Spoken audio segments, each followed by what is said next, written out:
کیا آپ نے کبھی سنا ہے کہ ایک عام انسان بغیر کسی تربیت، بغیر کسی مشینری اور بغیر کسی مدد کے تنہا 32 سال تک پہاڑ کو چیرتا رہا؟ نہ کوئی تنخواہ، نہ کوئی وعدہ، نہ دنیا کی واہ واہی، بس ایک مقصد، ایک ضد اور ایک خواب۔ یہ کہانی ہے ایک ایسے انسان کی جو اپنی پوری زندگی ایک سرنگ کھودنے میں گزار بیٹھا۔ کیا یہ پاگل پن تھا یا ایک عظیم کامیابی؟ آج کی یہ طویل اور جذبات سے بھری ہوئی کہانی آپ کو سوچنے پر مجبور کر دے گی کہ اصل کامیابی کیا ہے۔ ولیم شمٹ 1901 میں امریکہ کی ریاست نیواڈا میں پیدا ہوا۔ اس کا بچپن غربت، فاقے اور تنہائی کا شکار رہا۔ وہ بچپن سے ہی خاموش مزاج اور تنہا رہنے والا انسان تھا۔ وہ زیادہ بولتا نہیں تھا، لیکن بہت سوچتا تھا۔ جب دوسرے بچے کھیلتے تھے، وہ آسمان کو دیکھتا، زمین کو ٹٹولتا اور سوچتا، کیا میں بھی کچھ بڑا کر سکتا ہوں؟ کیا میں بھی یاد رکھا جاؤں گا؟ بچپن میں ہی اس نے کام کرنا شروع کر دیا، پہلے کھیتوں میں، پھر مویشیوں کے ساتھ، پھر چھوٹی موٹی مزدوری۔ تعلیم کا کوئی خاص موقع نہ ملا، لیکن ہمت اس کے اندر کوٹ کوٹ کر بھری ہوئی تھی۔ 1900 کی دہائی کے شروعات میں شمٹ نے نیواڈا کو چھوڑا اور کیلیفورنیا کے موہاوی ڈیزرٹ کا رخ کیا، ایک ویران، گرم، خطرناک اور تنہائی سے بھرا ہوا صحرا۔ لیکن ولیم کو تنہائی سے کوئی خوف نہیں تھا، کیونکہ وہ اپنی زندگی کے زیادہ تر سال پہلے ہی تنہا گزار چکا تھا۔ وہاں اس نے تھوڑی بہت بچت سے کان کنی یعنی مائننگ کے لیے ایک چھوٹا سا پلاٹ خرید لیا۔ پہاڑوں میں سونا اور چاندی ڈھونڈنے کا خواب لے کر اس نے مزدوری شروع کی۔ یہ وہ زمانہ تھا جب لوگ گدھوں یعنی بروز کی مدد سے پہاڑوں میں مال لاتے لے جاتے تھے، اور شمٹ کے 2 وفادار ساتھی بھی یہی گدھے تھے۔ انہی کی وجہ سے اسے برو شمٹ کہا جانے لگا۔ شمٹ کو جلدی اندازہ ہو گیا کہ اس کی کان سے شہر تک مال لے جانے کا پہاڑی رستہ نہایت خطرناک ہے، ڈھلوان، پتھریلا رستہ، تیز ہوائیں۔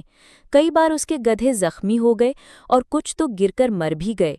شمٹ کے دل میں ایک درد پیدا ہوا اور پھر وہی درد بن گیا ایک خواب۔ میں ایک سرنگ کھودوں گا، اس پہاڑ کو پار کروں گا، ایک نیا راستہ بناؤں گا اپنے ہاتھوں سے۔ لوگ ہنسے، مذاق اڑایا، کہا، پاگل ہو گئے ہو شمٹ، یہ مشینوں کا کام ہے، انسان کا نہیں۔ لیکن شمٹ نے سنا ہی نہیں۔ وہ جنون کی حد تک پرعزم ہو چکا تھا۔ اس کے لیے یہ سرنگ صرف ایک راستہ نہیں تھی، یہ اس کی پہچان تھی۔ سرنگ کا آغاز، پتھر سے باتیں، گدھوں سے رفاقت۔ 1906 میں شمٹ نے پہاڑ کے سینے پر پہلی ضرب لگائی۔ نہ کوئی مزدور، نہ کوئی مشین، صرف ایک چھوٹا سا ہتھوڑا، ایک چھینی، ایک بیلچہ، کچھ بارود اور اس کے 2 بروز۔ ہر صبح وہ بارود سے چھوٹا سا حصہ اڑاتا، پھر ہاتھوں سے پتھروں کو باہر نکالتا۔ دن کے دن، ہفتوں کے ہفتے، مہینوں کے مہینے گزر گئے، لیکن شمٹ کی ضربیں جاری تھیں۔ کبھی وہ گاتا تھا، کبھی روتا، کبھی خود سے باتیں کرتا۔ پتھر اس کے ساتھی بن گئے تھے اور گدھے اس کے دوست۔ اس نے کبھی تھکان کا شکوہ نہیں کیا، کیونکہ وہ جانتا تھا کہ ہر ضرب اسے اپنے خواب کے قریب لے جا رہی ہے۔ جب وہ 10 سال بعد بھی اسی سرنگ میں مصروف تھا تو لوگ حیران تھے کہ آخر وہ کیا حاصل کرنا چاہتا ہے۔ کچھ نے تو سمجھا کہ وہ اپنا ذہنی توازن کھو بیٹھا ہے، لیکن شمٹ کے لیے ہر سال اس سرنگ میں ایک نئی کہانی تھی۔ پہلے 10 سال امید کے ساتھ، دوسرے 10 سال خاموشی کے ساتھ، تیسرے 10 سال ضد اور تھکان کے ساتھ، اور آخرکار 1938 میں 32 سال بعد وہ دن آیا جب شمٹ نے پہاڑ کے پار روشنی دیکھی۔ سرنگ مکمل ہو چکی تھی۔ لیکن جب شمٹ نے اپنا خواب پورا کیا، اس وقت تک حکومت نے پہاڑ کے چاروں طرف نئی سڑک بنا دی تھی۔ اب وہ سرنگ کسی کام کی نہ تھی۔ شمٹ نے یہ سنا اور وہ خاموش ہو گیا، لیکن اس کی آنکھوں میں آنسو نہیں تھے، بس ایک سکون، کیونکہ وہ جانتا تھا، میں نے اپنا مقصد پورا کیا۔ وہ باقی زندگی اسی سرنگ کے پاس ایک چھوٹے سے جھوپڑی نما مکان میں گزارتا رہا، نہ کوئی رشتہ دار، نہ کوئی دوست، بس پہاڑ، سرنگ اور اس کی خاموشی۔ وہ سرنگ دیکھنے والوں کو حیرت میں ڈال دیتی تھی، لیکن شمٹ اسے دیکھ کر مسکرا دیتا تھا۔ 1954 میں 83 سال کی عمر میں ولیم شمٹ چل بسا۔ اس نے آخر وقت میں وصیت کی، مجھے میری سرنگ کے قریب دفن کرنا، کیونکہ یہی میری اصلی زندگی ہے۔ آج موہاوے ڈیزرٹ میں موجود برو شمٹ ٹنل کو تاریخی مقام کا درجہ حاصل ہے۔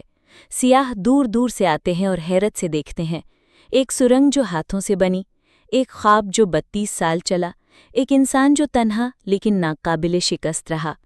ولیم شمٹ کی کہانی ہمیں سکھاتی ہے کہ اصل کامیابی دوسروں کے سرٹیفکیٹ پر نہیں، خود کی تسلی میں چھپی ہوتی ہے۔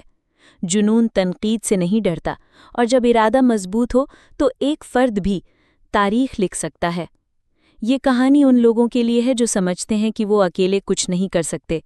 شمٹ کی سرنگ صرف ایک سرنگ نہیں، یہ اس کی روح، اس کی ضد، اس کی تنہائی اور اس کا خواب ہے۔